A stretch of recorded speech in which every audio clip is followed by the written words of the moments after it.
we've got, I believe, 80 people all joined together electronically in today's webinar.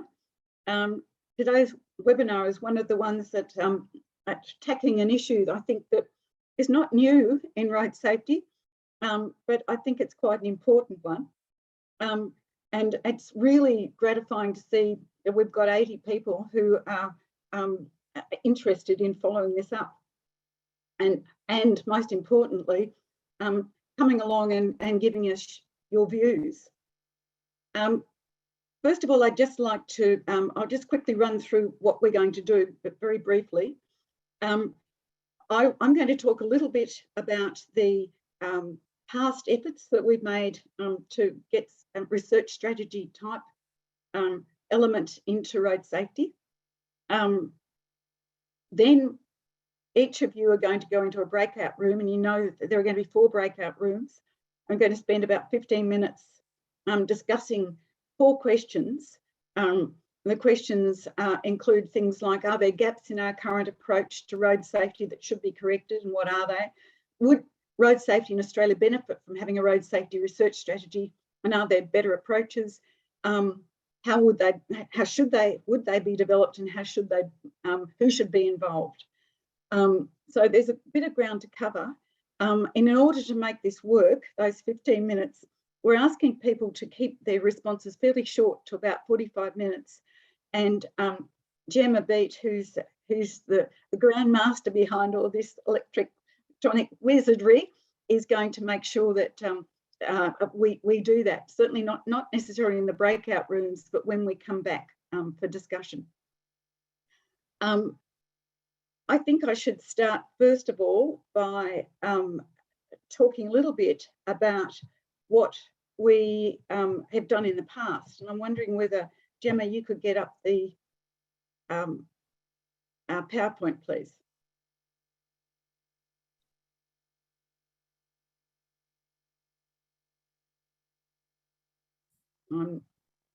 Sorry, Anne, just give me one moment there. That's okay. Okay. I'll just carry on, because I can talk about the background. Certainly, the whole idea of a national road safety research strategy isn't new. The National Road Safety Research and Development Strategy, okay, here we go, excellent. We can have the next page, please. In 1994, there was a mouthful, a National Road Safety Research and Development Strategy that was established in 1994, and it was updated in 1997. Now, I thought back and I thought I was around then. I actually don't remember too much about it. And it seemed to just float off into the Neverland, and it wasn't maintained.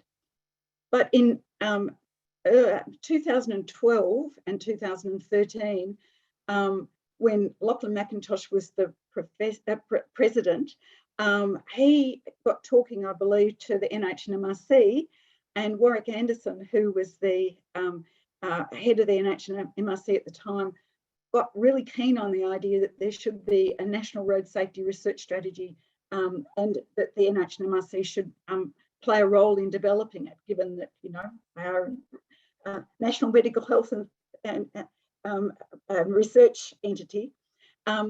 They did a nice job of it. There was an initial survey of views on road safety research. There were 60 participants, and I'm sure some of you participated. It was a really interesting session, and the whole idea was really interesting because it involved partnering between the college and the NHMRC, which hadn't happened before, and it was that was what piqued my interest to get involved, because you know, NHMRC really do have the research element really well structured. And the first thing they did was to hold a partners 2-day workshop. This was over 2 days, not just one. And I think there were something like 45 to 60 participants across the day. And they produced a draft National Road Safety Research Framework. Now, the framework was developed on the basis that it might involve more people and be less sort of formally structured. if I could have the next slide, please, Gemma. Here we go. The framework was where we ended up, and the justification was that it could be used more widely and does not require ownership by others outside the workshop group. And that was as a result of the two-day workshop. It was decided that it would be perhaps a softer but perhaps more strategic way to go. And I think it's worth noting what the goals were, because I think it touches on the range of factors that we might be considering now. And that is, the goals required the research strategy to be progressive, innovative, responsive, and that word relevant, nationally coordinated, integrated with strategies and programs across jurisdictions, other community sectors and related areas, which of course a framework might be able to do all those things, whereas the strategy would be nationally coordinated and integrated with just the National Road Safety Strategy. It was determined that the research strategy or research framework should be based on priorities and emerging issues, based on robust peer-reviewed and practice, adequately resourced in terms of expertise, management and funding, and really importantly, communicated promptly, disseminated widely, publicly available, and promoted. So that, you know, it was in summary, we were looking at a really vital, dynamic kind of structure for research, on which research could be hung, a framework on which research could be hung for road safety, but with a national focus that was really taking the best approaches to research, was determined to be attacking priority issues and emerging issues based on robust peer review and funded and communicated. Not much to ask, really, I think. It gives us quite a basis for thinking about what we might do now. I mean, we're talking about something that happened 13 years ago. There are various reasons why the framework stroke strategy didn't progress any further. And talking to some of the people around at the time, a major component was that the head of the NHMRC moved on to bigger and better things, and the impetus within the NHMRC was somewhat diminished. And as a result, it didn't get picked up and used. And the question for the college now is that, you know, we've let this lie dormant for 10 years or so. There was a lot of work done on this, and a number of the people who are involved in today's session, Jeremy, Judith, and myself were involved, actively involved. Barry, who's participating today, and a number of other people were really involved in trying to get this up. And the question is, what do we do now? You know, is this an issue that should just stay dormant? Is this an issue we should pick up? What should we be doing? And how should we be doing it? And so I'm going to move on now to ask people to break out into the rooms where we can discuss these kinds of issues. And let's see whether we can develop any new ideas, whether these ideas we've already developed are issues that we can rest on. We did send everyone a copy of the report that was done on the activities in 2013 and a copy of the framework. So we're not starting from scratch, but it may be that some people think that we should, you know, put that aside and let's do something innovative and new. Certainly it's the spirit in which we're talking about the framework should exist. Maybe things have moved on over the 10 years. So I'm going to suggest now, can we please, Gemma, break up into the groups and leave it over to you to talk about it. Thanks very much. Just got a whole lot of notes. I'll do my best to summarise them. But yeah, are the gaps? Well, we don't have much space for blue sky research. we're not able to get funding for what we might need to understand in the future, so it's often focused on the present. Our current approach tends to promote competition rather than collaboration. Quite obviously, we lack coordination, and we saw that kind of pops up in a lot of the discussion, but we do see overlaps, we see duplication. In terms of data systems, there's basically a compatibility or coordination gap there as well. And another point, we could also look to strengthen the credibility of the existing research base. So maybe there needs to be a broader focus on validation as well.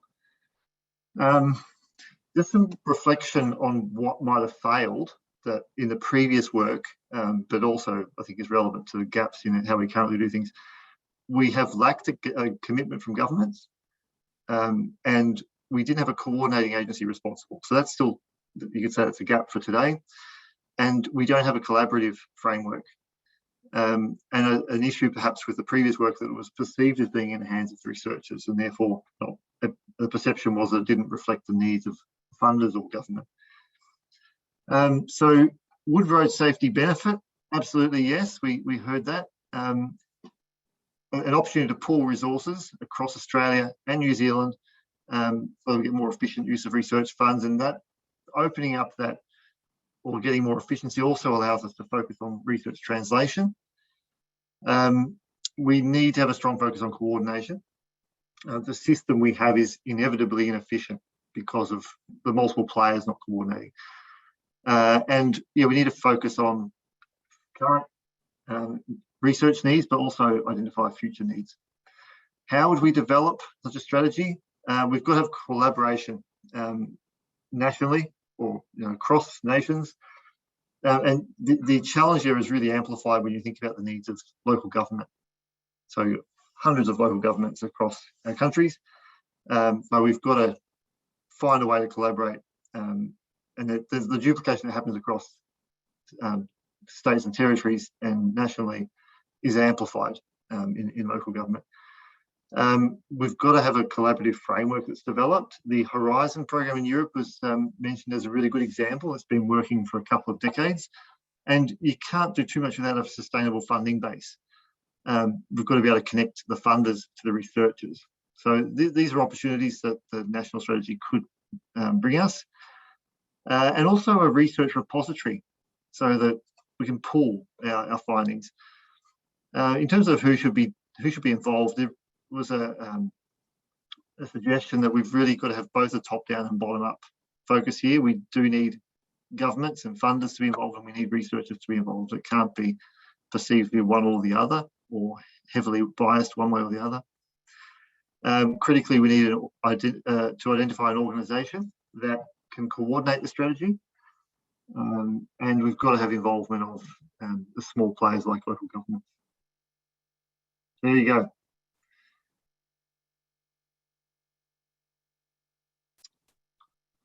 That's it. Okay, sorry, I realised I was muted. Thank you, Michael. That was really well done and very succinct. I took rapid notes. Thank you. Jude, could we hear from Group 2, please? You could, and actually, Ione Lewis very kindly volunteered to talk back to the larger group. She took notes. So if I can hand over to Ione, that'd be great. We mostly touched on question 1 and 2. Okay, thank you. Lovely. Hello. Thanks, Judith. Hi, Anne. Hi, everyone. So admittedly, I think Michael did such an excellent job of covering everything. I was literally ticking off things that I'd made in my notes as Michael talked. So certainly, as Judith said, admittedly, Group 2 really our time was spent really on questions 1 and 2, but I think aspects of that did obviously feed into subsequent questions as well. But we certainly talked about the independence of funding, the funding issues that are there as ongoing gaps, the need that was certainly strongly supported. Talked about the fact that you really need that repository of information. So that would be something so that we're not reinventing the wheel, that there would be access to that and an ability to be able to draw on that as a recognised resource that's available about what's going on at a national level. Certainly support, I must admit, I'm jumping into the second question as well, because I think it all certainly, the conversation all obviously linked together really, really well with these two aspects. The coordination of aspects, and I think again, the partners all involved all have a part to play, researchers as well as feeding into those developing the plans and strategies. It's an obvious connection and synergy that has to happen to make this work, so that again, it's really an opportunity to perhaps reduce some of the cutthroat nature that has occurred with research. If there is pooled collective efforts towards this, then the ability to look at that sort of tendency that there's a finite pool of funds and everyone's fighting for them, if want for a better phrase, then being able to coordinate that at a national level may actually foster real collaboration rather than that tendency for that for cutthroat sort of behaviour. Just flicking through anything else that Michael hadn't already touched on. I think that really... Is there anything, Judith, that you think I've missed from that overview? Like I said, I think Michael really, I could have ticked as he talked from my notes. Yeah, I've ticked off as Michael spoke as well. So I think we've covered everything, and there'll be a chance at the end. So if individuals feel their point wasn't made, we'll come back to it then. Thanks so much, Ione. Thank you. Thank you both. Gosh, that was nice and quick. Thank you. Let's move on to the next reporter back, Jeremy, and the breakout group 3. Breakout group 3. So thank you. Yes, so as expected, a lot of the previous presentations covered some of the discussion we had. And rather than triage this too much, I think I'll just read through the list of points that were made. Firstly, the perspective of local government was certainly put forward. And from the practitioner's perspective, it was felt there was a lack of evaluations and fit-for-purpose treatments available, or access to information regarding those. And also the longitudinal aspect, where's the monitoring or seeing how these things progress over time. So certainly there was a place to try to enact these sort of things. And some document or some framework or something that compels research to be done. So even from a practitioner's perspective, there's a lot of unknowns and questions asked, and there's just simply no sort of avenue to address these, given the scant resources and so on. So that was tied up with question 2. We squeaked question 1 initially. For question 3, when we're looking at how would these things be developed, I think it was noted quite loud and clear that, for example, the LGA sector would need help around this, and generally they'd be looking to the state and federal government for some sort of assistance around this if it were to progress. So I think there's definitely a case, given the federated system we have and 3 layers of government, that there is a case for us coordinating and helping each other out. It was also often reinforced in our discussions that there needs to be a link between the strategy or framework with the current existing strategies and action plans of the jurisdictions. So that was crucial. It was also noted that many jurisdictions, or at least one example was given where a jurisdiction already had its research framework in place, embedded in the strategy and action plans. So that was there. And really the role for a national strategy, ideally, from one perspective, would be to have that as an umbrella strategy, which encapsulated each of those jurisdictional strategies under their own strategies and action plans as well. So there's a nice alignment of everything there. We did have a bit of a discussion around resourcing, and yeah, good research is not cheap, does not come cheap, and some early comments from the others sort of alluded to those sort of issues. The other point that was made was around the coordination of across disciplines, basically. So there was mention of activity in the area of criminology. We've got people doing research in engineering or psychology and all sorts of areas, and a greater ability to sort of take the disparate works of research and bring them together under this umbrella would be very useful. So again, that was a very strong role for some sort of national coordination and strategy to be had there. I guess for question 4 around who should be involved, and again, this became quite a broad discussion, but I think a few good key points were made. The first was attention again was drawn to the COVID response in this nation and how they had a national cabinet running around this. But what they did was quite rapidly able to tie all 3 tiers of government together and coordinate and plan their actions around it. So that was, so are there further examples similar to that, or using the COVID example where we can seek a response to road safety in that way? And as I keep reminding people that, road safety really is the hidden pandemic that's been going on for us for many decades. Comparisons to the COVID response and other mechanisms that might exist would be warranted. The other thing that was mentioned, which got us onto, I guess, capacity and capability building as well, is something there might be room for guidance around how to approach research, I guess. What are the standards you might apply to that research and give, some assistance to people wishing to undertake or engage in that research.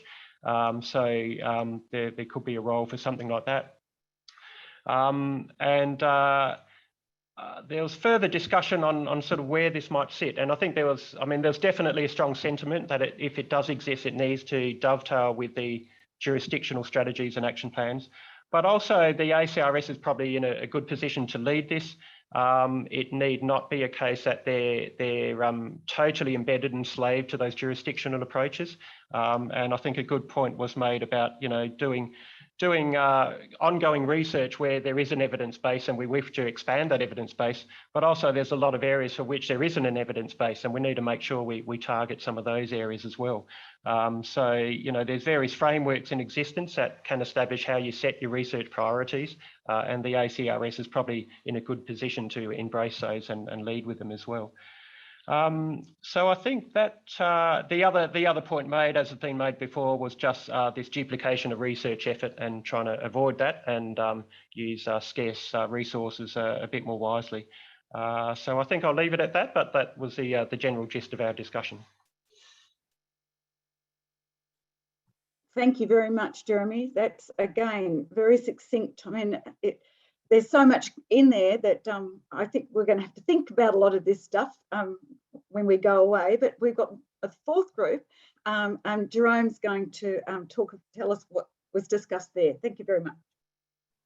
Awesome, thanks, Anne. And just to the point, I'll try and be nice and succinct and point to the new sort of things, because I think we've had the 3 other groups, some great themes that came through there. And I guess just reiterating again, one of the things that really came through was that lack of coordination, duplication. We heard all these other groups sort of touch on that, but what I thought was an interesting one was really around highlighting the gaps. We don't know what's out there, and most valuable is how to fill them all in. And so there's a lot of frustration that goes through into the coordination. And the big one also on this is around the tendering system, as it doesn't have flexibility to allow for the coordination. It's quite short and succinct, and the timing makes it very hard to pull together collaborative approaches to doing it.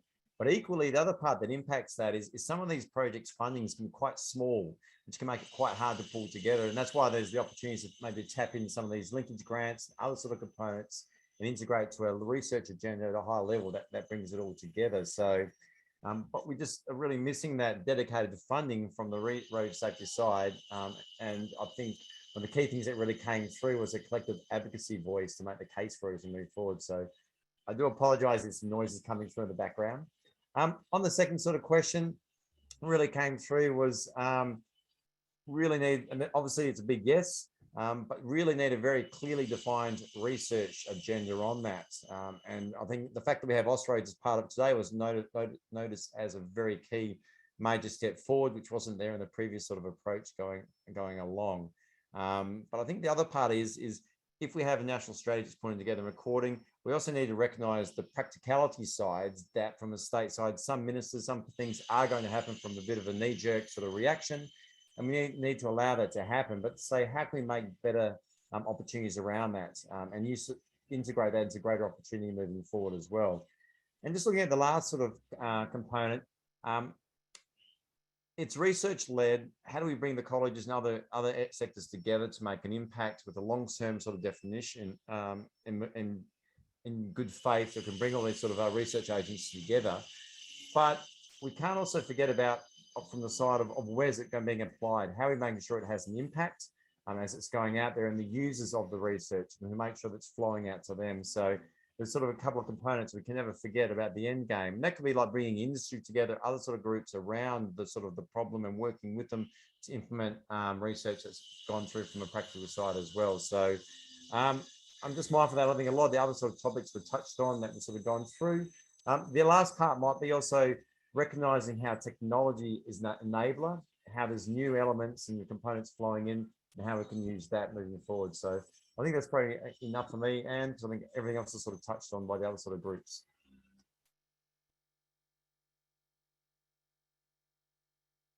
Hello, thank you. Look, thank you very much, Jerome. I think our heads are full of ideas now as a result of what we've got here. What we're proposing to do, and we'll see how this works, given that we've heard from each of the groups, and I think, I'm sure you're all struck by the fact that the common feeling across the groups, each of the discussants started with, well, we can add, we've said much of what you guys said and a few other extra things. So it does look to me like there's quite a lot of commonality across the groups in terms of what was said, with a few really highlighted elements. But having heard that, can I call on any member of the workshop to tell us, just raise their hand if they'd like to make a further point or elaborate on anything that's been said. We'll try and organise this where we'll go through each person in order and see if we can't get through everyone. That's if you feel like making a comment. If we don't, then I think we can, we'll summarise and we can finish early. But I feel that there are a lot of comments here. Okay, let's start with Barry. Barry, you have the floor. Thanks, Anne. Having been involved heavily in the last effort, one thing I'd really like to highlight, and Jerome did touch on this, that although we were very inclusive and had the support of the NH and MRC, and in fact the ARC came along to that workshop as well, I think a big thing missing last time was our integration with the Austroads agenda and therefore the state's agendas around road safety. And although we briefed Austroads about the Austroads Road Safety Working Group about the framework after the event, I don't think they were involved in it from the beginning enough. And as a result, I think there was a general feeling that the framework sounded good and that the intention of it was good, but I don't think it really was aligned sufficiently with the way road safety research was being funded and commissioned in Australia at the time. The other aspect to that was that at that time, the federal government wasn't as actively involved. So I think really we need an inclusive approach. I think the college is well placed to do it, but I think the involvement of the Office of Road Safety and Austroads is really critical. Okay, good point. Raf, I think you were next. Yes, thanks. So in terms of in terms of a repository, can I just provide you with an example that we're trying very hard to make sure that it's working properly, and that's the Journal of Road Safety. We've made significant advances there. And the one thing that bothered me when I first started this a long time ago, together with Soames and a couple of others who were also helping me with it, was this sort of notion that you could publish papers which really didn't have evaluation or peer review associated with it. And so we wanted to introduce this system so that you know that it's been looked at by a number of reviewers, that it has been accepted by the editorial board, that it is independent, and that it provides information to politicians. Now, also the webpage for past proceedings, and that was one of the requirements that we had as a college we had to adopt was that repository of all of the papers presented from previous conferences, not only the college's conferences, but prior to that,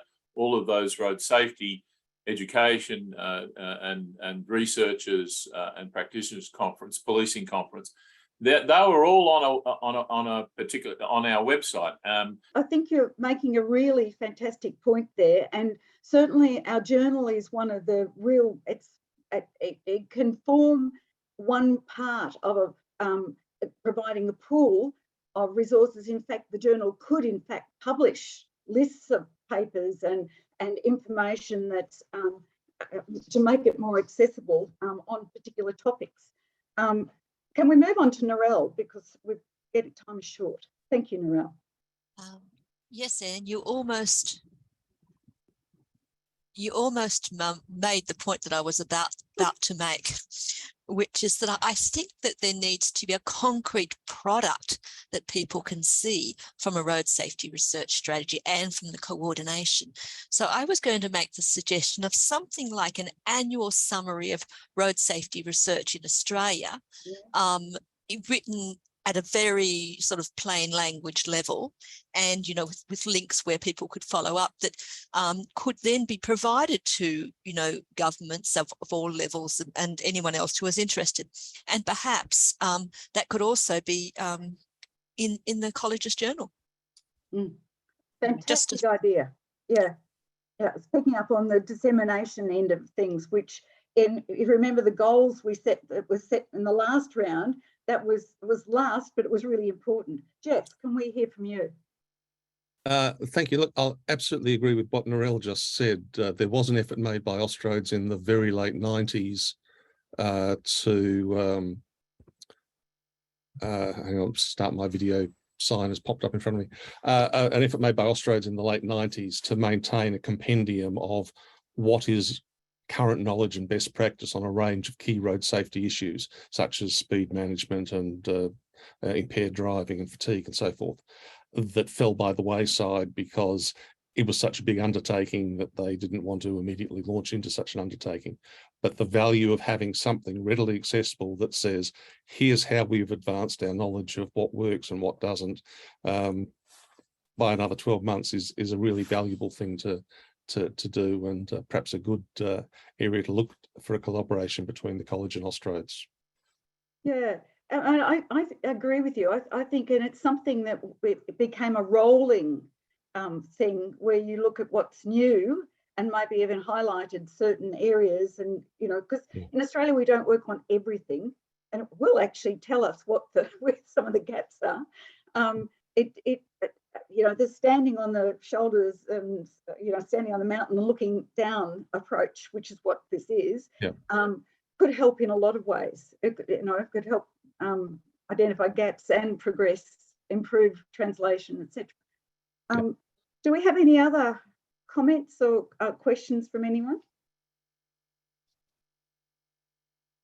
No? Oh wow, we've stunned everyone into silence. I'm taking the lack of hands up, meaning that people are nodding their heads like I am about what this session is helping us kind of move towards. I was toying with the idea of putting up the goals from last time, because they're so beautiful and so expansive. But I think rather I'll just because I'll go over time if I do that. But it seems to me that from what we've said, I've just given myself a bunch of key words that came out of each of the 4 breakout groups. And I'm going to just briefly summarise those just so that we can put together, perhaps try and summarise what we've got here today. I must say that, however, that if you don't hear from me something you thought was really important, what we're going to ask everyone to do is to email Ingrid with specific ideas. But in a couple of minutes, we're going to also set up a poll, which Gemma is, in her magic abilities, is going to set up a poll to ask the question of whether or not you want to be involved in further work on this issue. And she'll let us know when the poll is up, but it'll just have a think about it. And before we end, we'll asking people if they would like to commit. In fact, there you are. Do you want to be involved? So while I'm summarising, I can see answers happening already. This is just so magical. So look, what have we got? I think the group, Jeremy made the really important point that that national coordination is possible, and COVID has shown what can be done. And the issue is for us to, remind people that road safety issues and deaths and serious injuries have continued on, perhaps a little less during the COVID lockdowns and so forth, but that's not something that's going to continue. We're just going to go back to these tragedies happening all the time. But and the need for the national coordination is definitely, all the groups talked about lack of coordination, issues to do with duplication of research, issues to do with the fact that where there are areas that aren't looked at, and we really do need to try and avoid that where we can. Certainly, there was very strong views that these kind of problems would be approached if we could collaboratively develop frameworks. Now that's that word again. Now, whether or not we can come up with a road safety research framework of a sort. Certainly, the ideas that of pooling resources between Australia and New Zealand will improve efficiency of research and also help provide the background that we need if we're ever going to translate research into practical aspects. So the benefits of having something that's a coordinated, collaborating kind of approach that might actually focus the mind, such as a beautiful example of the EU Horizon projects, which every time I look at what they're doing in the EU, I just get so excited by the fact that they're actually tackling some of the issues that, I know are really important. And we're just discussing those, we're discussing them, but they're not actually getting onto the agenda. So that for the future, we really do need to do more than just, research being done in sort of, not quite our ivory towers, because we don't do research in Australia, road safety research like that. But it is, as someone who's spent a long time in universities, it is hard to get the stuff onto the agenda. So that issues to do with establishing something that is going to be a research framework, a research strategy, and provide a role for a national strategy to be an umbrella, a sort of guidance also for the jurisdictions is something that was mentioned by a number of people. Everyone mentioned the need for local government to be assisted by the research and the research results. If we're ever going to translate research, local government is one of the areas that we really need to provide the links towards. So, and along with that, the sort of specific research that maybe the work that local government needs, whereas evaluation of the ideas generated, the understanding of a phenomenon, but what's going to work, well, we need evaluated countermeasure work and that nature.